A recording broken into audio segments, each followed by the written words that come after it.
মহান স্রষ্টা মহান সৃষ্টিকর্তার দরবারে লাখ কোটি শুকরিয়া আদায় করছি। পবিত্র জমাদিউস সানির এই চাঁদ পাকে আমিনপুর সৈয়দপুর কারিকর পাড়া এক আজিমুশান পবিত্র পাকে পঞ্জাতনে পাক আহিলে বাইত পাকের স্মরণে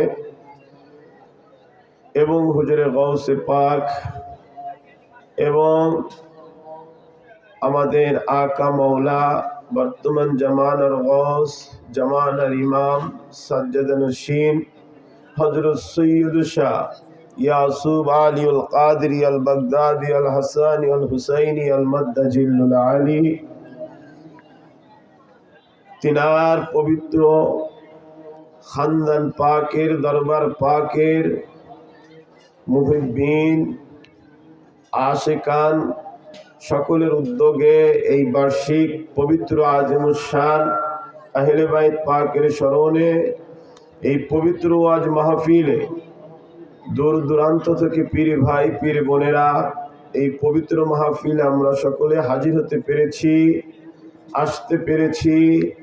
এই জন্য রব্বুল আলামিনের দরবারে শুকর আদায় করি বলে আলহামদুলিল্লাহ। আমরা সবাই আরেকটু মহব্বতে শুকর আদায় করি বলে আলহামদুলিল্লাহ।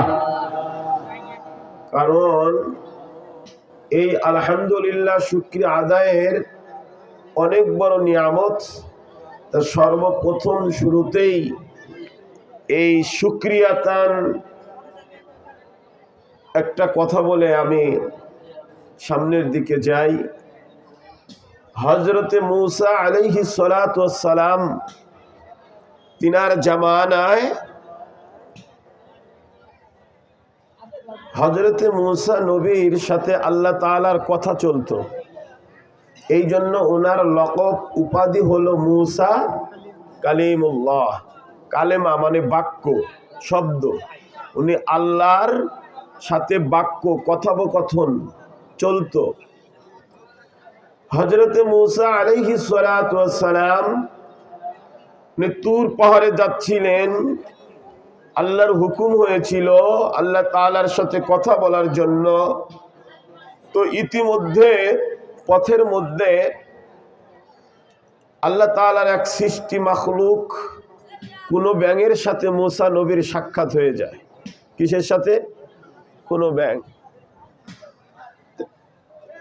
ওই জামানাতে অনেক দিন বৃষ্টি হচ্ছিল না, হাহাকার।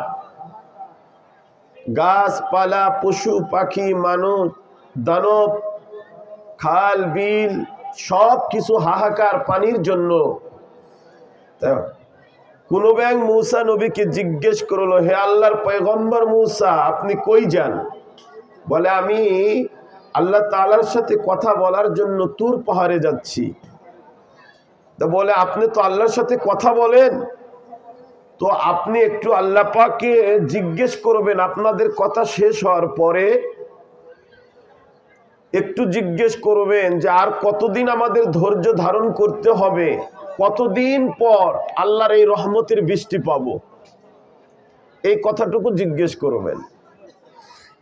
মূসা কালিমুল্লাহ বলেছেন, হ্যাঁ ঠিক আছে, আমি তোমার কথা আমার আর আল্লাহ পাকের প্রয়োজনীয় কথা শেষ হওয়ার পরে তোমার কথা আমি আল্লাহ তাআলার কাছে উপস্থাপন করব।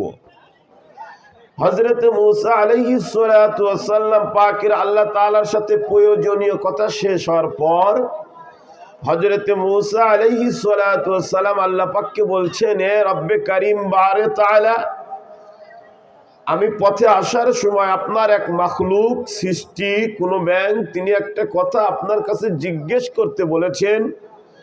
আমার এই জামানার মধ্যে আজ প্রায় 12 বছর অতিবাহিত হতে চলেছে, আপনার রহমতের বৃষ্টি আমরা পাচ্ছি না। সমস্ত মাখলুক হাহাকার, সমস্ত সৃষ্টি, গাছপালা, তরুলতা, নদী নালা, খাল বিল সব কিছু হাহাকার হয়ে গেছে। তো আমার কাছে আপনার সেই মাখলুক কোনো ব্যাঙ জিজ্ঞেস করেছে আর কতদিন পর বৃষ্টি হবে, এটা যদি আপনি একটু বলে দিতেন তারা ততদিন পর্যন্ত অপেক্ষা করত। বলেন সুবহানাল্লাহ। তা আল্লাহ পাক মূসা নবীকে বলেছেন, এ মূসা কালিমুল্লাহ, তুমি ফেরার পথে কোনো ব্যাঙের সাথে যখন তোমার সাক্ষাৎ হয় তুমি বলে দিও আরো 12 বছর অপেক্ষা করতে হবে, তারপর আমার পক্ষ থেকে রহমতের বৃষ্টি নামবে। খুব খেয়াল, আরো কত বছর? 12 বছর।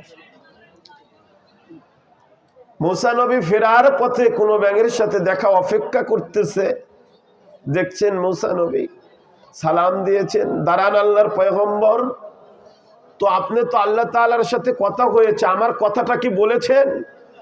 তো মূসা কালিমুল্লাহ বলছে যে হ্যাঁ তোমার কথা বলেছি, কিন্তু আল্লাহ পাক বলেছে বৃষ্টি যতদিন হচ্ছে না আরো ততদিন, অর্থাৎ 12 বছর বৃষ্টি হয়নি, আরো 12 বছর তোমাদের অপেক্ষা করতে হবে, আল্লাহর রহমতের বৃষ্টি তখনই নামবে।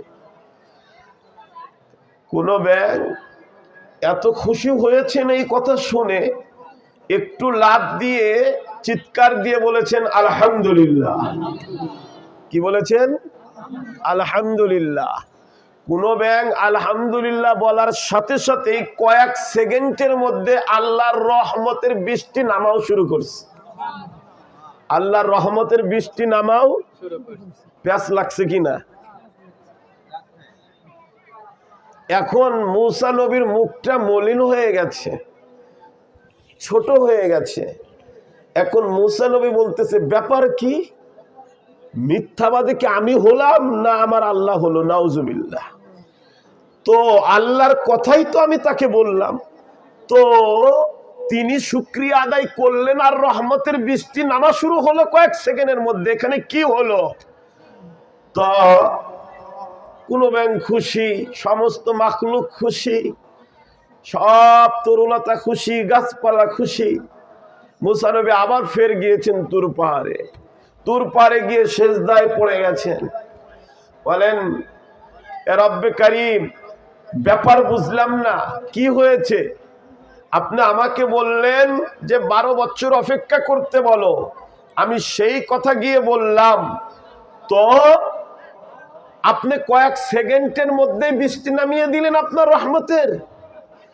তখন আল্লাহ পাক বলতেছে মূসা তুমি কি বলেছো? বলে আমি আপনি যা বলেছেন আমি তাই বলেছি। বলে আরো 12 বছর পরে আল্লাহ রহমতের বৃষ্টি নামে। ব্যাঙের কি দেখেছো তুমি?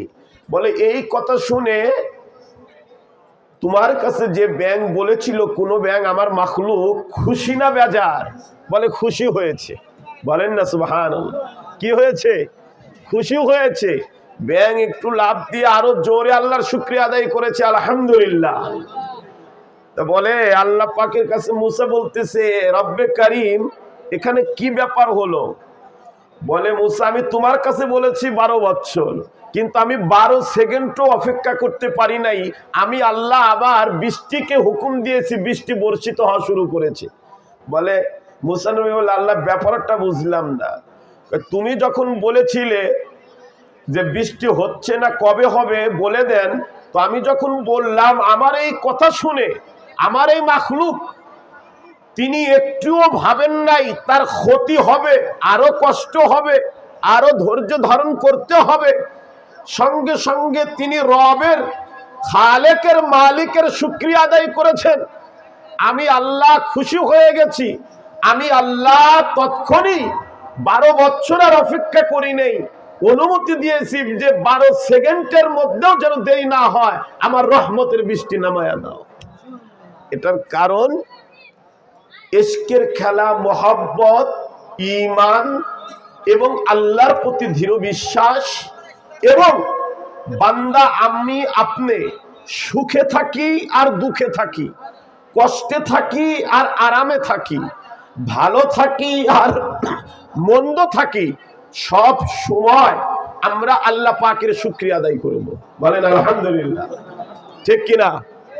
কারণ আল্লাহ তাআলা বলেছেন শুকরিয়া আদায় করলে আমি তার নিয়ামতকে আরো বাড়িয়ে দেই, আর যদি সে আমার প্রতি শুকরিয়া না করে আদায়, আমি আল্লাহ নারাজ হয়ে তার নিয়ামতকে ছিনিয়ে নিয়ে তাকে আমি আযাবে জাহান্নামে নিক্ষেপ করি। সূরা ইব্রাহিম, এটা আমরা সকলেই জানি। তো আজকে যে এই আহলে বাইত পাকের স্মরণের মাহফিল, শানে রিসালাত, শানে বেলায়াত, শানে আহলে বাইত, শানে হুজুরে গাউসে পাক, শানে ওলি আল্লাহ।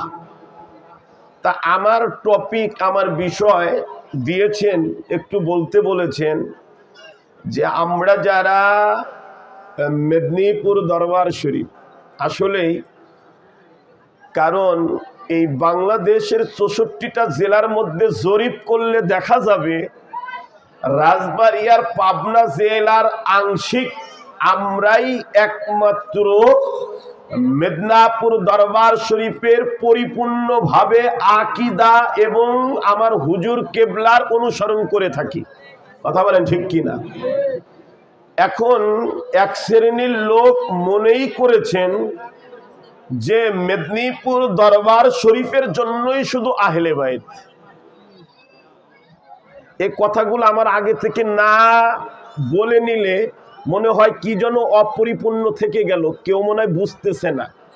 আমি বারবার এবছর আমি যেখানেই যাচ্ছি আমি একটা কথাই বলছি, প্রত্যেক মুসলমান ভাইদেরকে দাওয়াত দিচ্ছি, মাইকে বলছি যে এক আল্লাহকে মানা যেরকম জরুরি ফরজ, এক নবীর শানে রিসালাত মানা যেরকম ফরজ ঈমান, এক কুরআন মানা যেরকম ফরজ ঈমান, এক কালেমা মানা যেরকম ফরজ ঈমান, এক কাবা মানা যেরকম ফরজ ঈমান, তেমনি ভাবে আহলে বাইত পাককে মানার জন্য সমস্ত মুসলমানদের মানা ঈমান।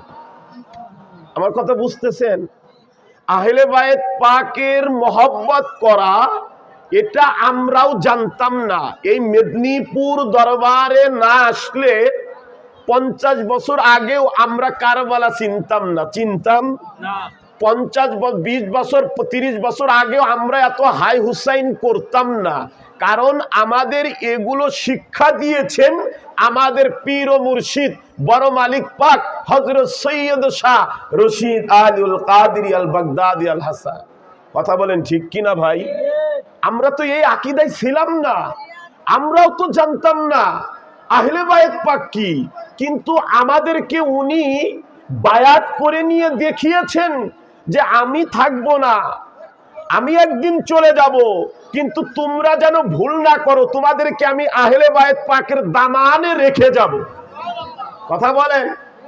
তোমাকে আমি মাওলা আলীর কদমে রেখে যাব, আমিনপুরবাসীকে আমি মাওলা হুসাইনের কদমে রেখে যাব।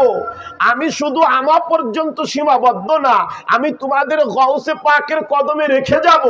এই জন্য রেখে যাব, যেদিন আমি থাকবো না কিয়ামত পর্যন্ত তোমরাও থাকবা না, তোমাদের আল আওলাদ, আমারও বংশ যেরকম আসবে তোমারও বংশ যেরকম আসবে, কিয়ামত পর্যন্ত তোমাদের পরিবার এই খানদানের মহব্বত করা শিখতে থাকবে। এটার নামই বলে সিলসিলায়ে কাদরিয়া, সিলসিলায়ে তরিকা। কারণ হুজুর পাককে আমরা না পেলে তো আমরা মাওলা মুশকিল কুশাকে পেতাম না। কথা বলেন? হুজুর পাককে না পেলে তো আমরা মাতম পাক পেতাম না। তো হুজুর পাক আমাদেরকে এগুলা দান করলেন কেন? বললেন এগুলা শুধু আমা পর্যন্ত সীমাবদ্ধ না, আমি তোমাদেরকে বুঝিয়ে দিয়ে গেলাম যে আহলে বাইত পাক কি। বলেন সুবহানাল্লাহ। যাই হোক, আজকের ওই বিষয়টাই, ইনাদের মানাটা আমাদের কত জরুরি। এই খানদানে কাদরিয়া, আহলে বাইত, আওলাদে রাসূল, এবং আমরা অনেকেরই ধারণা যে এরা জান্নাতি। বলেন না সুবহানাল্লাহ। ভাই, আমরা তো জান্নাতের মালিকের ধরছি, তা আমরা জান্নাত পাবো না, পাবে কে? কথা বলেন? আমরা তো জান্নাতের মালিক ধরে আছি। জান্নাত আল্লাহ পাক যাদেরকে দিয়েছেন আমরা তাদের কাছে আছি। কথা বলেন? ওই যে ইলেকশনের ব্যাপার চলতেছে না, একটু উদাহরণ টানতে হয়। যিনি নমিনেশন পেয়েছেন তার কাছেই তো দলের সবাই যাবেন। কথা বলেন? যোগ্যতা অযোগ্যতা পরে, জিনাকে নমিনেশন দেওয়া হয়েছে, দলের সব লোক তো তার কাছেই যাবেন। তা আল্লাহ পাকের পক্ষ থেকে নমিনেশন হচ্ছে মাওলা হাসান এবং মাওলা হুসাইন। ওনারা হচ্ছে জান্নাতের সরদার, মালিকানা আল্লাহ পাক দিয়েছেন। কোরআন আমি বলছি না, কোরআন এবং হাদিস দিয়ে বলবো। আমি এমনি আগে বলে নিচ্ছি, কোরআন এবং হাদিস দিয়ে বলবো। বলবে যে এরা এমনি খাজ গল্প করে ওয়াজ করে গেল। কোরআনে যা বলেছেন, হাদিসে পাকে যা বলেছেন, আমার হুজুর পাক যা বলেছেন, তারপরে আমি বলছি। আগে আল্লাহ বলেছেন, তারপর নবী পাক বলেছেন, তারপর হুজুর পাক বলেছেন, তারপরে এসে আমি বলছি। কারণ আমার এতটা বলার সাহস সাধ্য আমার দেয়া হয়নি। কথা বলেন ঠিক কিনা? এই জন্য আহলে বাইত পাক মানবেন কেন, কেনটা জরুরি আমি আরেকটু আপনাদের ক্লিয়ার করি। ওয়াজের শুরুতেই দেখবেন মানুষ, এক শ্রেণীর মানুষ শিল্পপতি, অনেক টাকা ইনকাম করেন। তারা টাকা ইনকাম করতে করতে টাকার পাহাড় হয়ে যায়। এক সময় তারা এত টাকার ট্যাক্স সরকারের দেন না। কথা বলেন, সরকারের সব টাকার ট্যাক্স দেন না। যখন যে টাকাগুলোর ট্যাক্স আদায় না হয়, সরকার তার গোয়েন্দা সংস্থার মাধ্যমে তার যখন আয় ব্যয় হিসাব করে দেখে যে তার আয়ের অর্ধেক টাকা সে ট্যাক্স দিচ্ছে, বাকি টাকা ট্যাক্স দিচ্ছে না, তখন সরকারের পক্ষ থেকে ওই টাকা বাতিল বা কালো টাকা বলে ঘোষণা করা হয়। কি টাকা? কালো টাকা। কারণ কেন কালো হয়েছে টাকা? ওই টাকার বৈধতা নেই কেন? কারণ ওই টাকা সে ইনকাম করে, টাকা ইনকাম বৈধ, কিন্তু সরকারের ট্যাক্স ভ্যাট না দেওয়ার কারণে ওই টাকাটা তার কি হয়ে গেছে? কি হয়ে গেছে? বাতিল হয়ে গেছে, কালো হয়ে গেছে, অবৈধ হয়ে গেছে, হারাম হয়ে গেছে সরকারের কাছে। ঠিক কিনা? এটা তো সবাই বুঝতে পেরেছেন। তো এই কালো টাকা আবার সাদা করার সুযোগ দেয় সরকার থেকে, দেয় কিনা? সুযোগ যখন আসে, কিভাবে সে কালো টাকাকে সাদা করতে পারবে? যদি ওই টাকার ট্যাক্স আবার দেন সরকারি খাতায় পরিপূর্ণভাবে, তাহলে ওই টাকা আবার সাদা করা সম্ভব। ওই টাকা আবার কি করা সম্ভব? সাদা করা সম্ভব। তেমনি ভাবে আল্লাহ তাআলা আমাকে, আপনাকে, এই দুনিয়ার মানবকে, এই দুনিয়ার মানুষ জাতিকে, দেখেন আল্লাহর ইবাদত কিন্তু 18,000 মাখলুকাতি করে। করে কিনা? গাছ আল্লাহর জিকির করে না? কথা বলেন, মাছ আল্লাহর জিকির করে না? আল্লাহ তাআলা সমস্ত মাখলুকের মধ্যে মানুষকেই এত সুন্দর করে বেছে নিয়েছেন। জিনরাও আল্লাহর ইবাদত করে, জিনদেরও হিসাব হবে, কিন্তু আল্লাহ বলেন নাই যে আমি জিনদের মধ্যে থাকি। আল্লাহ বলেছেন আমি এই মানব সূরাতেই, এই মানবের মুমিনের কলবের মধ্যেই থাকি। বলেন সুবহানাল্লাহ। এই যে 18,000 মাখলুকাত আল্লাহ সৃষ্টি করেছেন, এই সৃষ্টির মধ্যে মানুষকে উত্তম করে বানিয়েছেন। কারণ আল্লাহ পাক আগেই সিলেক্ট করেছেন এই মানব বাশারিয়ার সূরাতেই আমি আল্লাহ পাক আমার নবীকে, আমার আলীকে, আমার ফাতেমাকে, আমার হাসানকে, আমার হুসাইনকে, আমার গাউসে পাককে, আমার ওলি আল্লাহকে আমি পৃথিবীর কোন সূরাতে পাঠাবো না, একমাত্র এই বাশারিয়ার সূরাতেই পাঠাবো। আর বাশারিয়ার সূরাতেই পাঠানোর জন্যই মানুষ হয়েছে আশরাফুল মাখলুকাত, সৃষ্টির সেরা। সৃষ্টির কেন সৃষ্টির সেরা? আমি আপনি যে কায়দা কৌশল করি, যেভাবে চলাফেরা করি, এর দ্বারা কি সেরা বুঝায়? কথা বলেন। আমি আপনি যে আল্লাহর সাথে নাফরমানি, গুনাহ, পাপী করি, এর দ্বারা কি শ্রেষ্ঠত্ব প্রমাণ পায়, প্রকাশ পায়? এবার আসেন, তাহলে এই পাকে পাঞ্জাতনে পাককে আল্লাহ কেন পাঠাইলেন? আল্লাহ আমাদেরকে কোরআন দিয়েছেন নবীর মাধ্যমে। কিসের মাধ্যমে? নবীর মাধ্যমে কোরআন এসেছে, নবীজির মাধ্যমে নামাজ এসেছে, নবীজির মাধ্যমে কালেমা এসেছে, নবীজির মাধ্যমে কাবা এসেছে, নবীজির মাধ্যমে কেবলা এসেছে, নবীর দ্বারা হজ এসেছে, নবীর দ্বারা কুরবানি এসেছে, নবীর দ্বারা ইসলাম এসেছে। আল্লাহ পাক বলছেন যে তোমরা যারা মুমিন হতে চাও, কাদেরকে বলছেন? মুমিনদেরকে। তোমরা যারা মুমিন হতে চাও, তোমরা যে এক আল্লাহর ইবাদত করো, তোমরা যে নামাজ পড়ো, তোমরা যে রোজা রাখো, তোমরা যে আমার ধর্ম পালন করো, তোমাদেরকে যে আমি কোরআন দিয়েছি, ধর্ম দিয়েছি, নবী দিয়েছি, তোমরা এই সব ইবাদত করার জন্য আল্লাহর ট্যাক্স আল্লাহ তাআলার কাছে আগে ভ্যাট দিয়ে তারপর তোমরা আল্লাহ তাআলার ইবাদত করো। বলে এবার এটা আবার কেমন? ইবাদত করতে গেলে আল্লাহর আবার ট্যাক্স দিতে হবে? তো আল্লাহ পাকের কাছে জিজ্ঞেস করেন। তো আল্লাহ পাক বলছেন বিসমিল্লাহির রহমানির রহিম, সূরা শূরা, বিসমিল্লাহির রহমানির রহিম, পারা নাম্বার 25, কুল লা আসআলুকুম আলাইহি আজরান ইল্লাল মাওয়াদ্দাতা ফিল কুরবা, যে আমি ইয়া রাসূলুল্লাহ, আমি আপনাকে যে, আপনার উম্মতকে যে এই ধর্ম, এই কর্ম, এই নামাজ, এই রোজা, এই কোরআন, এই কাবা যা দান করেছি, এর বিনিময়ে কিছুই চাই না, শুধুমাত্র আহলে বাইত পাকের মহব্বত ছাড়া। নারে তাকবীর, নারে রিসালাত, নারে হায়দারি, নারে হাসান, নারে হুসাইন, নারে গৌস, আল-গৌস ইবনুল গৌস সচ্চে নাশির হুজুর পাক হযরত সৈয়দ শাহ ইয়াসুফ আল কাদির আল বাগদাদি, আঞ্জুমানে কাদিরিয়া।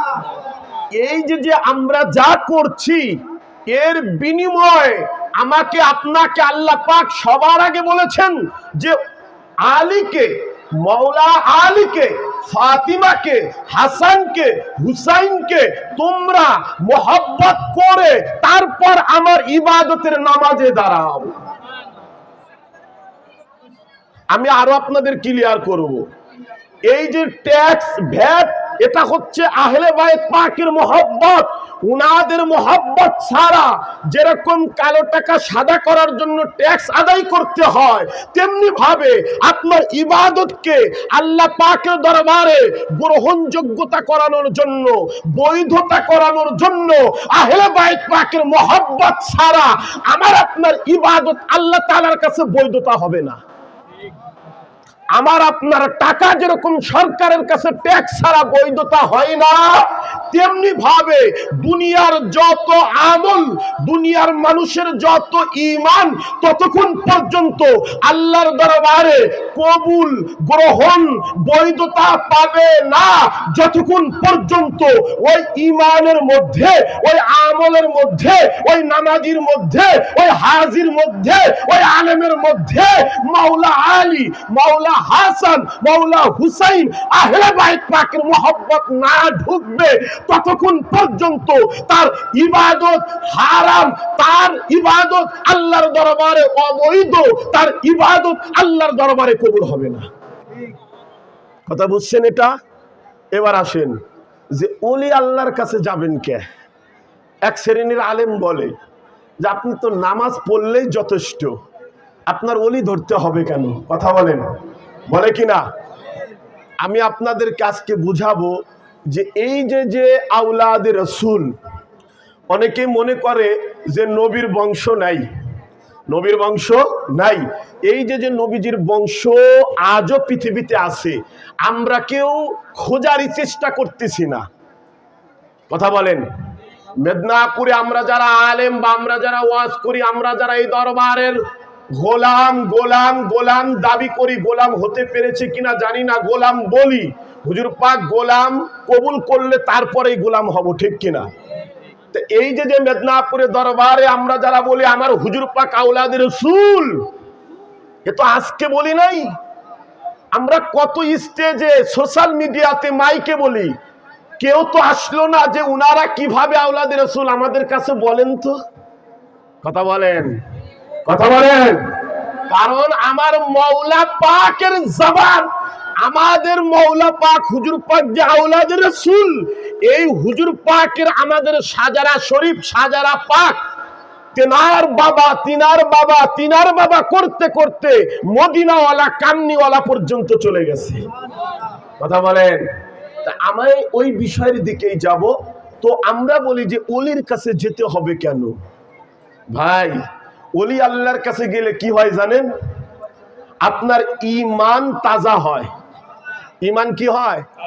দেখবেন বর্তমান যুগে অনেক ডাক্তার, আগে কিন্তু এত ডাক্তার ছিল না। আগেকার দিনে এত ডাক্তার ছিল? আগেকার দিনে এত ডাক্তার ছিল না। এই গ্রামে খুব কম, অনেক গ্রাম মিলে 2-3 গ্রাম মিলে একজন হাতুড়ে ডাক্তার, তাও পাস হতো না। অথচ তাদের কাছে গেলে তখন কোনো কি ছিল না, টেস্ট ছিল না, তখন এত আধুনিক মেশিনও ছিল না। ওই ডাক্তারদের কাছে গেলে রুগী যতই বড় রুগী হোক, দেখবেন যে ভালো ডাক্তারের কাছে গেলে রুগীর সাথে ডাক্তার কথা বললেই রুগী অর্ধেক সুস্থ হয়ে যায়। কথা বলেন ঠিক কিনা? হ্যাঁ, তার হাতটা ধরলেই ডাক্তার যদি ভালো ডাক্তার হয়, বিশেষজ্ঞ ডাক্তার হয়, ভালো পড়ালেখা করে ডাক্তার হয়, বিশেষজ্ঞ ডাক্তার হয়, তো সে হাত ধরেই, হাতের এই রগ ধরেই 50% অসুখের কথা বলে দেয়। আর তার যেটা সন্দেহ হয় বলে টেস্ট করায় আসেন, বাদ বাকিটা দেখব। কথা বলেন ঠিক কিনা? তো হক্কানি কামেলে মোকাম্মেল কোন ওলি, ওলির আবার স্টেপ আছে, ডাক্তারের স্টেপ আছে না? কথা বলেন, আছে না? ওলির ধাপ আছে। আমাদের হুজুরে গৌসে পাকের দরবার হচ্ছে সমস্ত ওলিরও ওলি, পীরানে পীর, পীরেরও পীর। উনাদের ক্লাস হয়, ওলিদের ক্লাস হয়, আর ওলিদের ক্লাসের শিক্ষক হচ্ছে হুজুরে গৌসে পাক। সব ওলিকে এক পাল্লায় ওজন করবেন না, সব পীরকে এক পাল্লায় ওজন করবেন না। ওই হাতুড়ে ডাক্তারের সাথে বিশেষজ্ঞ MBBS এর ডাক্তারের যেরকম তুলনা হয় না, তুলনা করা যায় না, পৃথিবীর সমস্ত পীরের সাথে আমার পীরের তেমন কোনো তুলনা হয় না। আমার পীর সমস্ত পীরের অভিভাবক, আমার পীর সমস্ত পীরের শিক্ষক, আমার পীর সমস্ত ওলিদের ক্লাস নেন, বেলায়েত আমার পীর থেকে তিনাদেরকে দান করা হয়। কারণ কোন পীরের কাছে গেলে আপনার ঈমান বোঝা যায়। কেন ওলির কাছে যাবেন? হক্কানি কামেলে মুকাম্মেলের কাছে যাবেন। প্রথম শর্ত, যে পীর তার মুরিদের ঈমান রক্ষা করতে পারে না, সে কখনো পীর হতে পারে নাই। আমার গত একদিন আগেও এক পীরের সাথে আমার প্রোগ্রাম ছিল, বড়পাড়া পীরের সাথে। কথা বুঝতে পারছেন? পীর যদি মুরিদের খবর না জানে, সে পীর হতে পারে নাই। আমি প্রমাণ দেই আপনাদের। আমাদের রাজবাড়ির এক ভদ্রলোক হুজুর পাকের খুব কাছের, নাম বলবো না, শুধু ফোন দিয়েছি, ওনার আম্মা মারা গেছে রাতের বেলায়। হুজুর পাকের আর রাতের বেলায় ফোন দেননি, হুজুর পাকের সাথে ওনার কথা চলে। সকালে ফোন দিয়েছেন খুব ভোরে, হুজুর পাক সালাম দিয়েছেন, সেজদা আরজ করেছেন, মানে কান্না কান্না ভাব, মায়ের কথা এখনো বলতে পারতেছে না, এতটা কষ্ট। তখন হুজুর পাক উনার বলার আগে হুজুর পাক বলতেছে, তোমার মা গত রাতে চলে গেল। বলবেন না আল্লাহু আকবার? তোমার মা গত রাতে চলে গেল, এই কথা তুমি বলবা? হাউমাউ করে কাঁদে দিছে। হুজুর পাক আপনি তো সব জানেন, নবী জানেন কি জানেন না?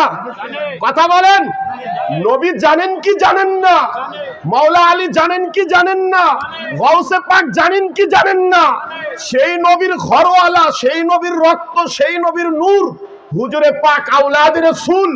তা উনি বলছেন যে তোমার মা তো চলে গেল, কষ্ট পেও না, তাড়াতাড়ি তার দাফন কাফন জানাজা সমাপ্ত করে দাও, ইসলামের নিয়ম অনুযায়ী, তরিকার নিয়ম অনুযায়ী রেখে দাও, আল্লাহ তাকে বেহেশত নসিব করুক। আরে ভাই, কেমন পীর! কত বড় পীর, কত বড় ওলি, যে মৃত্যুর খবর পর্যন্ত তার কাছে চলে যায়। আমার বলতে হয় না, এটাকে কিভাবে আপনি দলিল দিয়ে বুঝাবো?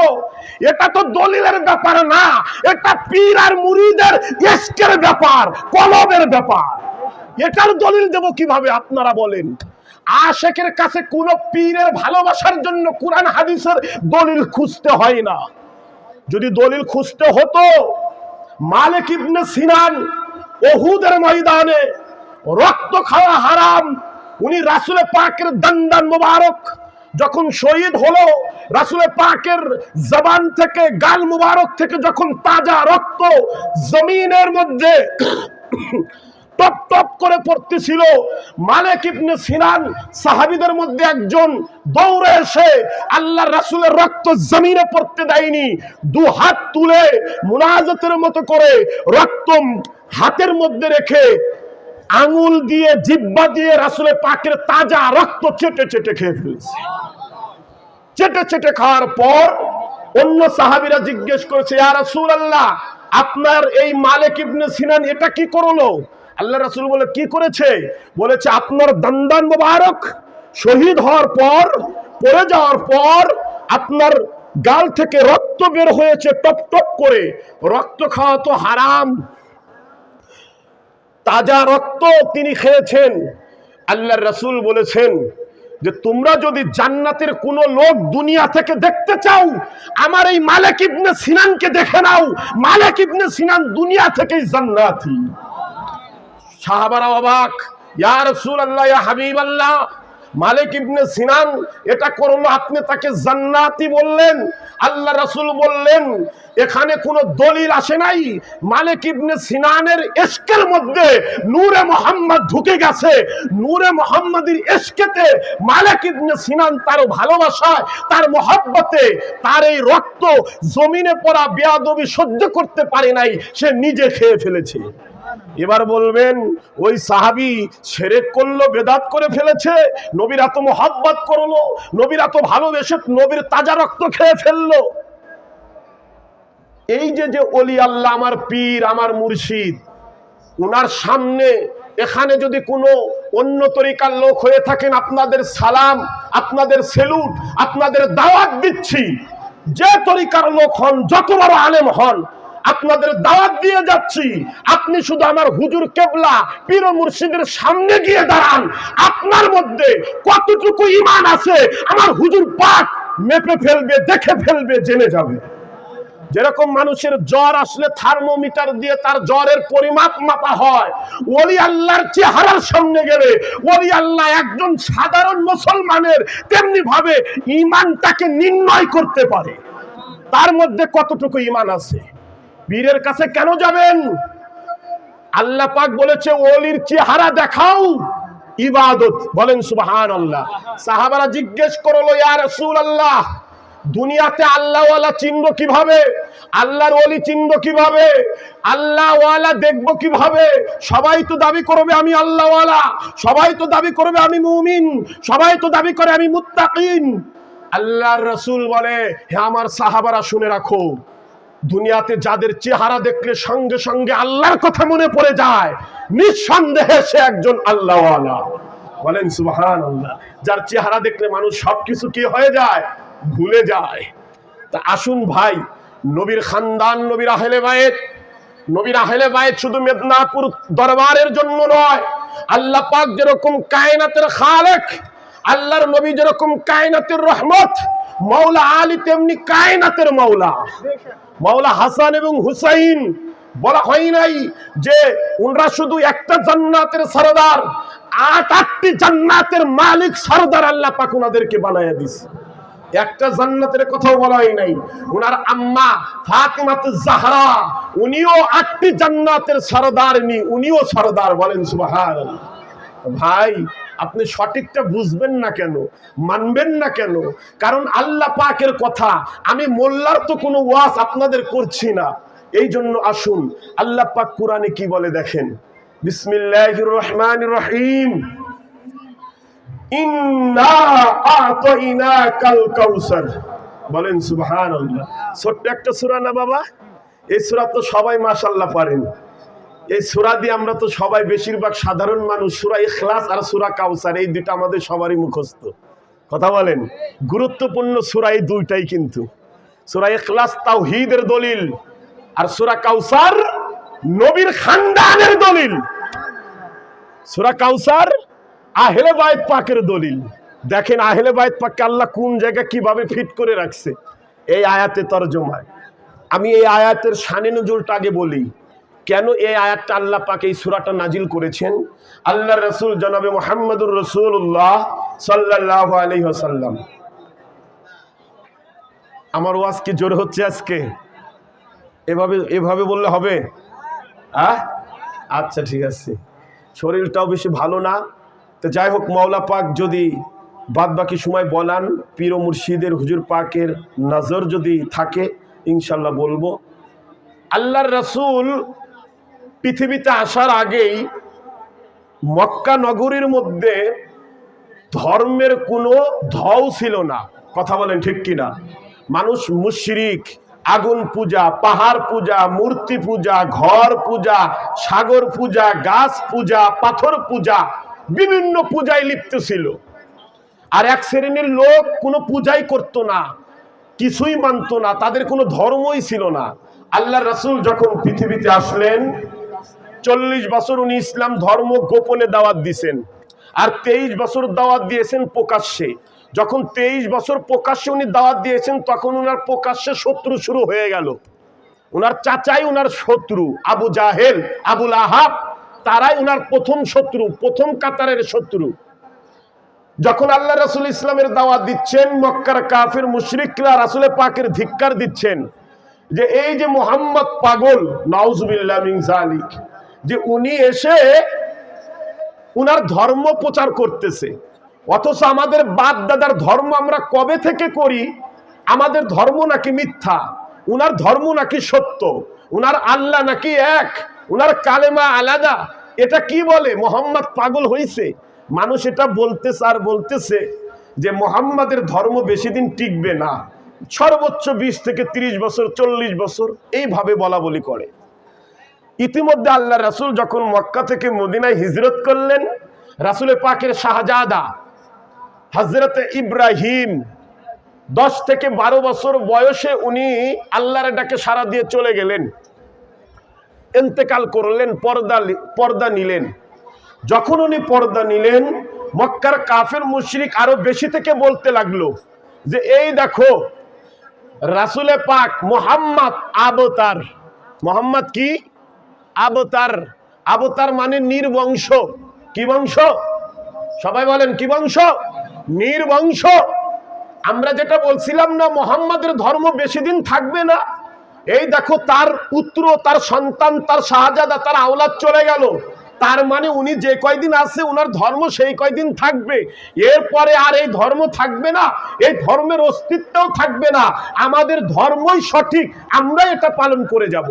এইভাবে মানুষ সমালোচনা করে রাসূলের পাকের ছোট করতে লাগলো, ধিক্কার দিতে লাগলো, আর বলতে লাগলো এই যে আল্লাহর রাসূল মুহাম্মদ, এর আর পুত্র সন্তান নাই, এটা উনি হচ্ছেন নির্বংশ। কি বলতে লাগলেন? খুব খেয়াল করেন, কি বলতে লাগলেন? নির্বংশ। আল্লাহর রাসূলের মন খারাপ হয়েছে, উনি বসে বসে কাঁদতেছেন। আল্লাহ পাক জিবরিলকে পাঠাই দিয়ে বলে, এ জিবরিল, আমার বন্ধু কাঁদে কে? মক্কার কাফেররা, মুশরিকরা, মদিনার কাফের মুশরিকরা আপনার নবীকে নির্বংশ বলেছে। আল্লাহ পাক বলতেছে, আমার বন্ধু আপনি কষ্ট পেয়েন না, আমি কাফের মুশরিকদের জবাব দিচ্ছি, আমি কাফের মুশরিকদেরকে বলছি কে বলেছে আপনি নির্বংশ। বিসমিল্লাহির রহমানির রহিম, ইন্না আতাইনাকাল কাউসার। বলেন সুবহানাল্লাহ। আল্লাহ পাক জবাব দিচ্ছে, নবীর শাহজাদা চলে গেছে, কাফেররা বলছে নবীর নির্বংশ, মুহাম্মাদের ধর্ম থাকবে না, নবীর বংশও নেই, নবী পর্যন্ত এই ধর্ম আছে, এরপরে আর ইসলাম ধর্ম টিকবে না। তখন কাফেররা আরো চেতে গেল, আরো বলতে লাগলো। তখন আল্লাহ পাক জবাব দিলেন, এই সূরা কাউসারের শানে নুজুল, ইন্না আতাইনাকাল কাউসার। খুব খেয়াল করেন, ছোট্ট একটা সূরার তরজমা। তখন আল্লাহ পাক কি বললেন? নিশ্চয়ই ইয়া রাসূলুল্লাহ, আপনাকে আমি কাউসার আতা করলাম, কাউসার দান করলাম। বলেন সুবহানাল্লাহ। তাহলে কথাটা কেমন হইল না? আপনাদের না বুঝাই দিলে তো বুঝবেন না। ধরেন আপনার বেটা মারা গেছে, আপনার শোক না? আমার বেটা মারা গেছে, আমার শোক না? আমার শোক হচ্ছে, তা আপনি এসে আমারে বুঝ দিচ্ছেন, কাঁদবেন না। আপনার আমি কাশীনাথপুরের একটা জায়গা লিখে দিলাম, কথা কন, আপনাকে আমি সান্ত্বনা দিচ্ছি, কাইদেন না। আপনারে আমি বাদশালা বিলের মধ্যে বা ওই জায়গায় বা আমিনপুর একটা দোকান লিখে দিলাম। তাহলে কথাটা কেমন হইল না? আল্লাহ পাক বলতেছে, ইয়া রাসূলুল্লাহ, কাফেররা কি বলে? আবতার। মুশরিকরা কি বলে? আবতার, আপনি নির্বংশ। না, আমি আল্লাহ জবাব দিচ্ছি, ইন্না আতাইনাকাল কাউসার। আল্লাহ কি জবাব দিল? আমি আপনাকে কাউসার দিলাম। নবী হারাইছে বেটা, নবী হারাইছে পুত্র, নবী হারাইছে তার শাহজাদাকে, আর আল্লাহ পাক কি বলতেছে? আমি আপনাকে কি দিলাম? সবাই বলেন কি দিলাম? খুব খেয়াল করে নোয়াজ, কাউসার দিলাম।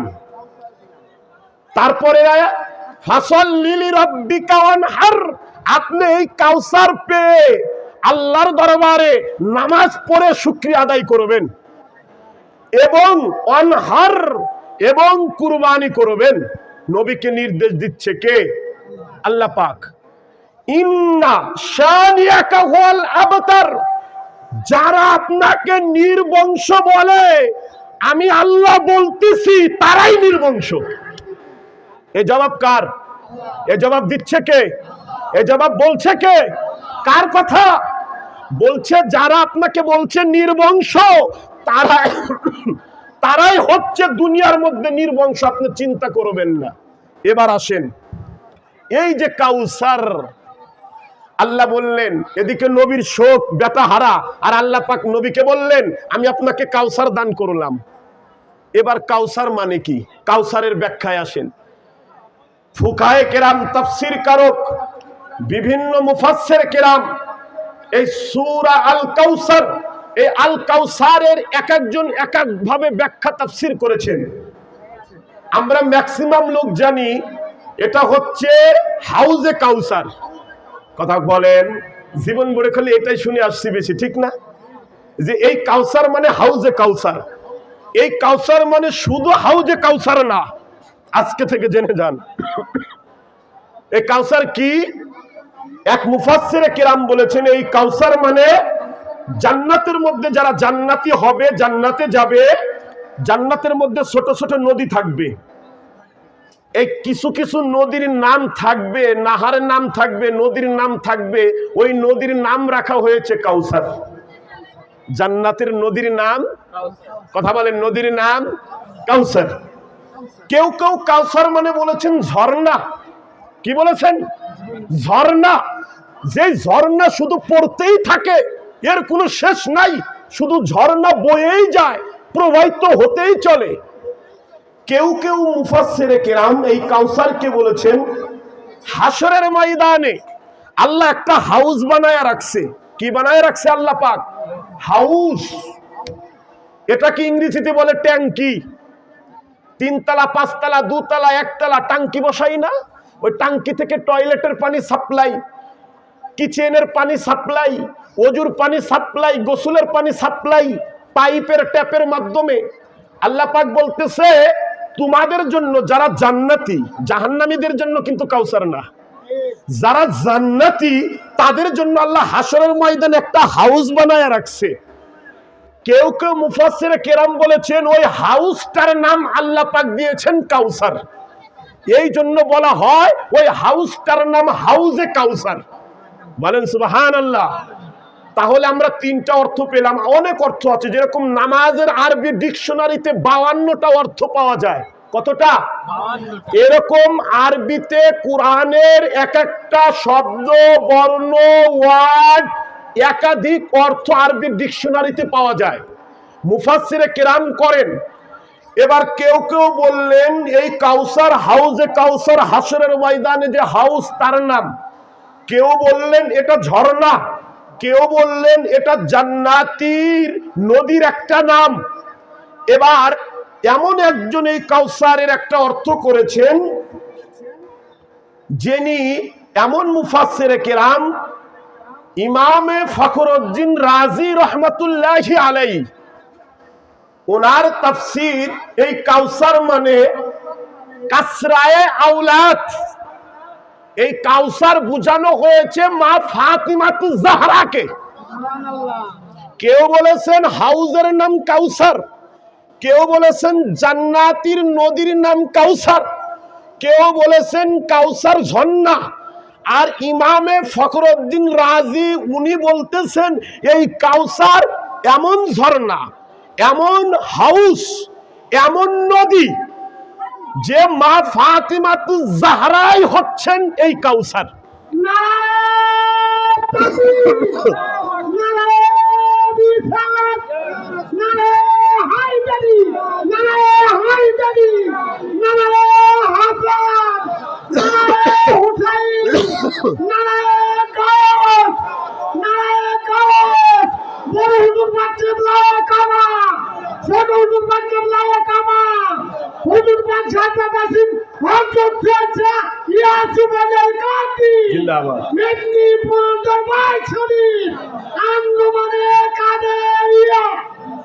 এবার আপনি যদি কোনো মোল্লার কাছে যান, আমার মতো কোনো মোল্লার এখানে এনে বসান, কাউসারের মানে 10টা মাওলানা নিয়ে আসেন, তারা বলবে এই কাউসার মানে হাউস, হাউজে কাউসার, কাউসার মানে ঝর্ণা।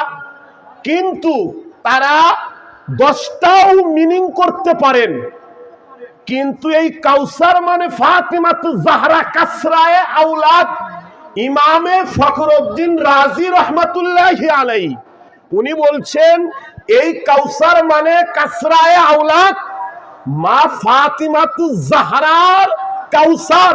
আল্লাহ পাক নবীকে বললেন আপনাকে যারা নির্বংশ বলছে আমি তাদের জবাব দিচ্ছি, আপনি তো নির্বংশই না। যারা আপনাকে বলবে নির্বংশ মূলত তারাই হচ্ছে নির্বংশ। এই কথা বলে আল্লাহ পাক বললেন আমি আপনাকে কাউসার দান করলাম। তার মানে আমি আপনাকে, আপনি বেটা হারাইছেন কষ্ট পায়েন না, আমি আপনাকে ফাতেমাকে দান করলাম। এই ফাতেমা এমন ঝর্ণা, এমন নদী, এমন কাউসার, এমন হাউস, এমন কাসরায়ে আওলাদ।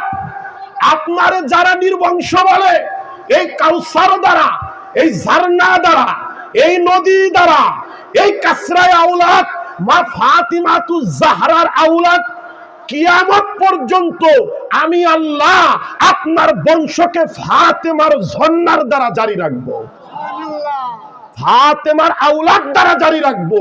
আমি আপনাকে এমন কাউসার, এমন ফাতেমা দান করলাম, এমন বেটি দান করলাম যারা আপনাকে বলতেছে নির্বংশ।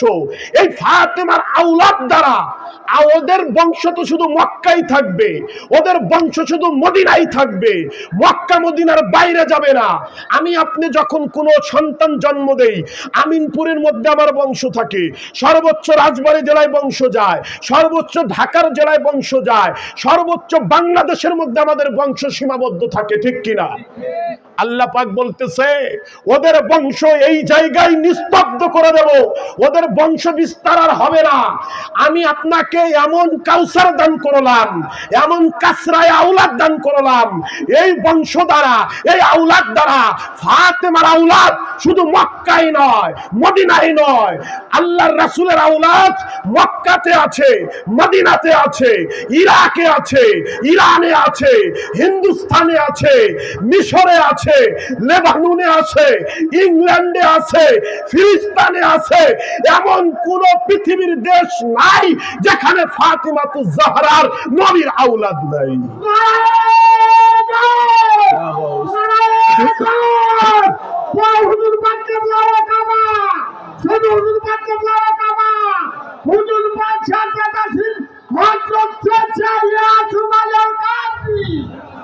কেউ কি পৃথিবীতে বলে আবু জাহেলের বংশ? কথা বলেন, আজ পর্যন্ত শুনছেন?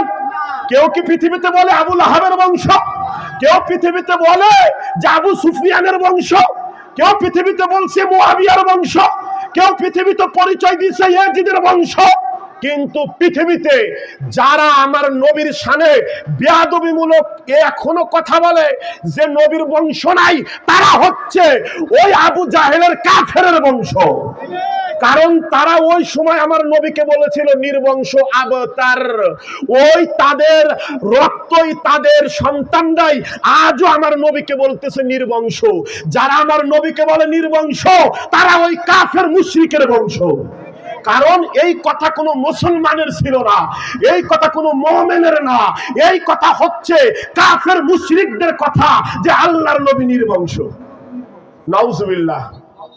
এবার আসেন, এই যে কাউসার, ইমামে ফখরুদ্দিন রাজি, উনার একটা ঘটনা আছে। উনি জবরদস্ত একজন মুফাসসির, তাফসীর কারক এবং খানদানে আহলে বাইত পাকের আশিক। বলেন সুবহানাল্লাহ। খানদানে আহলে বাইত পাকের একজন আশিক। উনার মৃত্যুর শয্যায়, মৃত্যুর মুহূর্তে শয়তান আসছে। কি আসছে? শয়তান আসছে। আমাদের প্রত্যেকেরই যখন তখন সুযোগ পাইলে শয়তান সবল দেয়। আর শয়তানের টার্গেট চেহারার উপরে নয়, শয়তানের টার্গেট আমার আপনার ধন দৌলতের উপরে নয়, শয়তানের টার্গেট আমার আপনার সন্তান সন্ততির উপরে নয়, শয়তানের টার্গেট আমাদের প্রত্যেকের ঈমানের উপরে। কথা বলেন ঠিক কিনা? কিসের উপরে? কারণ শয়তান আল্লাহ পাকের কাছ থেকে চ্যালেঞ্জ করে আসছে, আমার তিনটা ক্ষমতা দাও, আমি দেখো ইহদিনা সিরাতাল মুস্তাকিমের পথে কিভাবে বসে থাকি, আর তোমার বান্দারা কিভাবে জান্নাতে যায় আমি শয়তান সেটাও দেখব। আমি যে আলেম আছি না, আমাদের থেকে বড় আলেম হচ্ছে শয়তান। কথা বুঝছেন? শয়তান কিন্তু কম জ্ঞানী নয়, ও জ্ঞানী হয়েই ইবলিস হইছে। ওর মধ্যে জ্ঞান যদি না থাকতো, যদি বিবেক থাকতো, ইবলিস আর হতো না। বাকি সবাই যেরকম আদমকে সম্মান করেছে, সেজদা দিয়ে আল্লাহর হুকুম পালন করেছে, শয়তান ওখানে এলেমের বাহাদুরির দ্বারা শয়তান হয়েছে।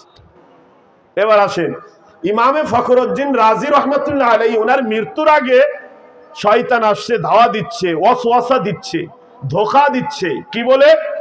এই ফখরুদ্দিন, তোর রব কয়জন? ফখরুদ্দিন রাজি বলতেছে, কেন? আমার রব তো এক, এক আল্লাহ, এক প্রভু। বলে দলিল দাও। ইমামে ফখরুদ্দিন রাজি দলিল দিয়েছে, আমার রব এক, কুল হুয়াল্লাহু, কথা বলেন কুল হুয়াল্লাহু আহাদ, আমার রব এক, অদ্বিতীয়। শয়তান ফখরুদ্দিন রাজির দলিল খণ্ডন করছে, ভেঙে দিছে। বলে আবার আরেকটা দলিল দাও, তোমার রব এক, এক আল্লাহ। ফখরুদ্দিন রাজি আবার দলিল দিয়েছেন, তার রব এক আল্লাহ। ইবলিস আবার ওই দ্বিতীয়বার তার দলিলকে খণ্ডন করেছেন। এভাবে ফখরুদ্দিন রাজি এক আল্লাহর প্রতি দলিল দেন, ইবলিস খণ্ডন করেন। উনি দলিল দেন, ইবলিস খণ্ডন করেন। মৃত্যুর আগ মুহূর্তে এমন ভাবে ইমানের উপরে সবল দিছে, কথা বোঝেন নাই? যদি ফখরুদ্দিন রাজি বলে আল্লাহ দুই, তাহলে তো তার ইমান খালাস, বেঈমান হয়ে কবরে যাবে। ইবলিসের টার্গেট তার ইমান দেখি কত মজবুত। কথা বলেন।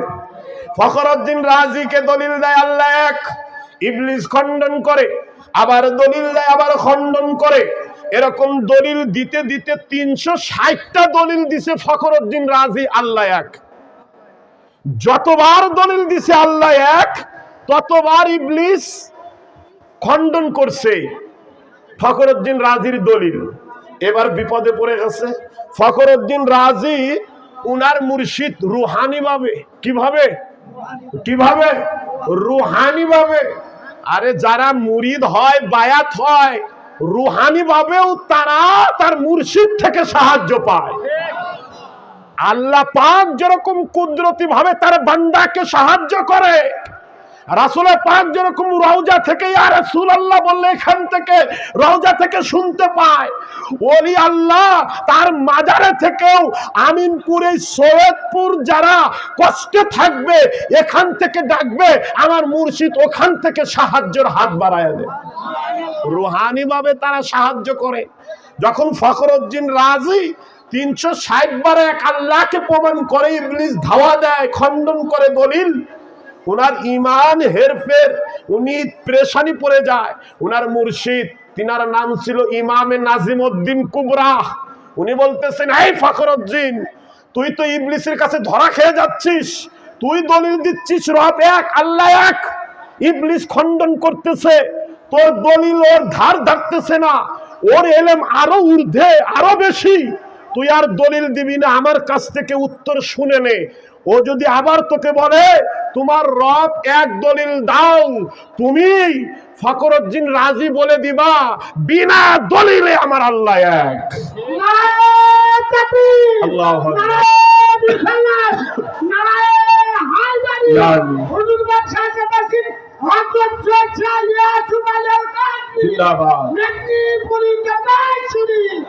ফখরুদ্দিন রাজি যখন ইবলিস 360 বারের পরে জিজ্ঞেস করলেন, এই তোমার রব কয়? বললেন, এই ইবলিস, অনেকবার দলিল দিছি, দলিল খণ্ডন করেছো, বিনা দলিলে আমার আল্লাহ এক। ইবলিস তখন মাথা ঝুঁকে যায়। ইবলিস বলে, তোর আর আমি ঈমান নিতে পারলাম না, তুই শুধু আজকে বাঁচলি তোর মুর্শিদের কারণে।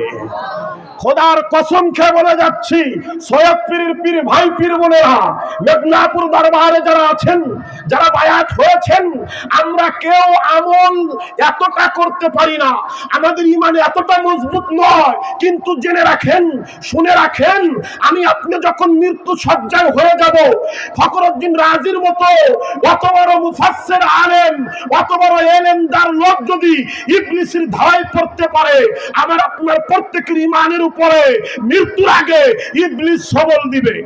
কি দিবে? সবল দিবে। ইবলিসের একটাই টার্গেট, ওদের কাছ থেকে আমি ঈমান নেব। খোদার কসম খেয়ে বলছি, আমার হুজুরে গাউসে পাক বলে, আমার কোন মুরিদ বিনা তওবায় মারা যাবে না। কারণ আমার মুরিদের জান কবজের সময় যখন ইবলিস ধাওয়া দিতে আসবে, ঈমান নিতে আসবে, আমি হুজুরে গাউসে পাক ইরাক বাগদাদ থেকে আমার মুরিদকে ফখরুদ্দিন রাজির পীর যেরকম নাজিমউদ্দিন কুবরা শয়তানের হাত থেকে ঈমান রক্ষা করেছিল, আমি গাউসে পাক আমার মুরিদের ঈমানকে তার মৃত্যুর আগে এরকম রক্ষা করে যাব।